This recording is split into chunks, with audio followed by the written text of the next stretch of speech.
Alhamdulillahirrabbilalamin. Kembali lagi di Islam itu Indah. Masih di tema kita pagi hari ini, rezekiku untuk siapa? Ini Masya Allah ya, tadi sudah dibahas oleh para guru-guru kita. Dan ini saya mau ngajak nih jamaah yang ada di rumah dan juga guru-guru kita di studio. Kita mau lihat sebuah tayangan yang mungkin buat saya ini tayangan yang paling menarik dari tayangan-tayangan yang sebelumnya kita saksikan. Nah ini tayangannya ada seorang anak ya yang memberikan hadiah untuk orang tuanya. Ini dia tayangannya. We are searching for a house for you. This is yours. Oh, so you give me a key to your house? This is your house, Pop. What? What? This is your house. No, dude, it's yours. No, Michael. Dad. No. It's yours. I know this. Yeah, you do. No, Mike, you can't do that. Every kid wants to Take buy your their key. father a house. Take your key, man. It's your key. Mike, I know this. Yeah, you do. Ya kita ngeliatnya sedih ya. Ya Allah. Terharu banget kita ya bicara ada masalah. live sebenarnya, seandainya ada tayangannya juga Iya. itu.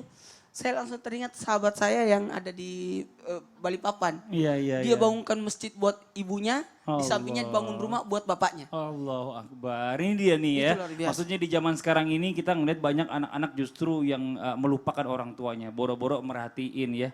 Boro-boro beliin orang tuanya.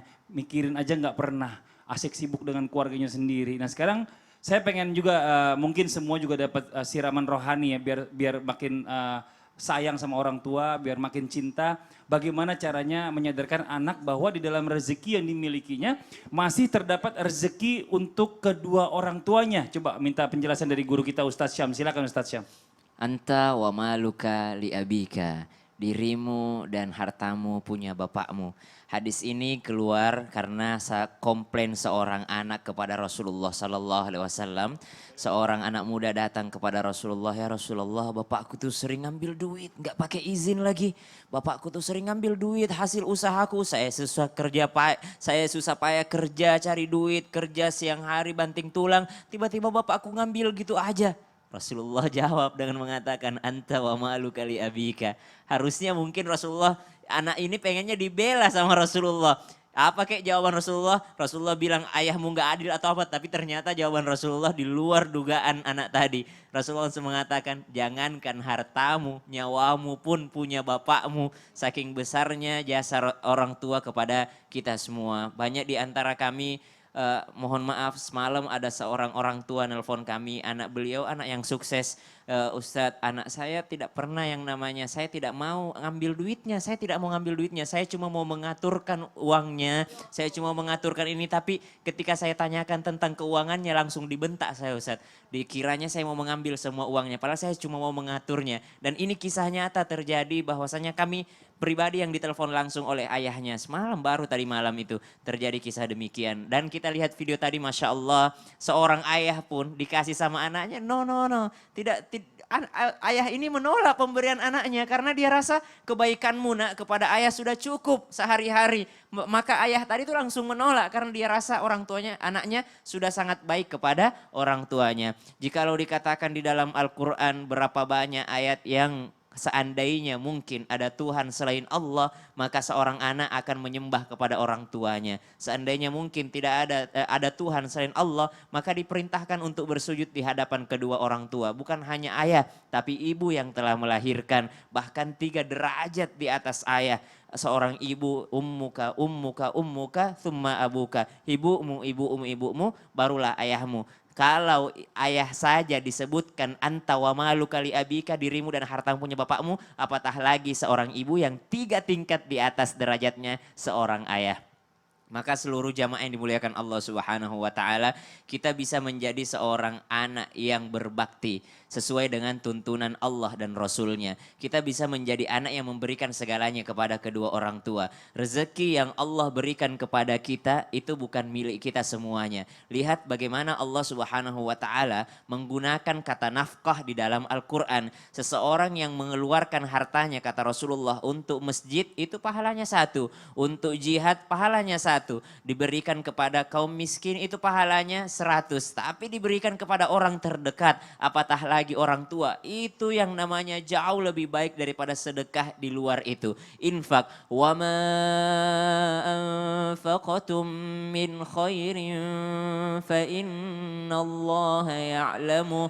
Allah Subhanahu wa taala wa ma anfaqatum min nafaqatin aw nadartum min nadrin fa innallaha ya'lamu. Apapun yang kau nafkahkan, apapun yang kau keluarkan. Nafkah itu pernah dijelaskan guru kami Ustadz Abi Amir Faisal bahwasanya nafkah itu adalah sebuah kebocoran. Ketika dikasih masuk ke dalam gelas ada bocor keluar, itu nafkah, itu pasti akan keluar. Jadi apa yang Allah berikan kepada kita itu akan keluar. Baik itu keluarnya kepada anak, kepada istri, kepada pasangan ataupun kepada orang tua yang memang jasanya tidak bisa kita bayar. Seorang pemuda menggendong ibunya, seorang pemuda yang dimintai oleh Rasulullah, wahai Umar bin Khattab, kalau kau ketemu dengan pemuda ini, minta istighfarlah kepadanya. Ya, jadi sahabat itu kan, kalau sahabat hidup di zaman Nabi dan bertemu Nabi. Ada juga tabi'in. Siapa itu tabi'in? Bisa saja dia di zaman Nabi tapi tidak ketemu Nabi. Ya, maka kata Rasulullah SAW, ada seseorang yang nanti kau akan ketemu kepadanya Umar dan kau minta istighfar kepadanya. Siapa itu ya Rasulullah? Nanti cari, namanya Uwais Al-Qarni. Uwais namanya, dia daripada Qarn, ya, daripada sebuah kampung di Yaman. Kenapa saya harus minta doa kepadanya? Ada suatu kelebihan, doanya diijabah oleh Allah Subhanahu wa taala. Maka semua dilancarkan oleh Allah Subhanahu wa taala. Padahal Umar kalau dihitung-hitung ini derajatnya tinggi banget loh. Ketemu dengan Nabi, khalifah, orang terdekatnya Nabi. Masya Allah, jin pun lari, setan pun lari kalau Umar berjalan. Tapi disuruh minta doa sama orang ini. Ternyata apa kelebihan Uwais ini? Uwais Al-Qarni adalah seorang pemuda yang ibunya mau berangkat haji. Tapi karena tidak ada kemampuannya adalah dia membeli yang namanya lembu, naik turun bukit. Mulai dari lembu ini kecil, naik ke atas sampai lembu ini menjadi besar. Sehingga dia mengatakan kalau saya sudah bisa angkat lembu ini naik ke atas gunung, berarti saya sudah bisa gendong juga ibu saya menuju haji ke Baitullah.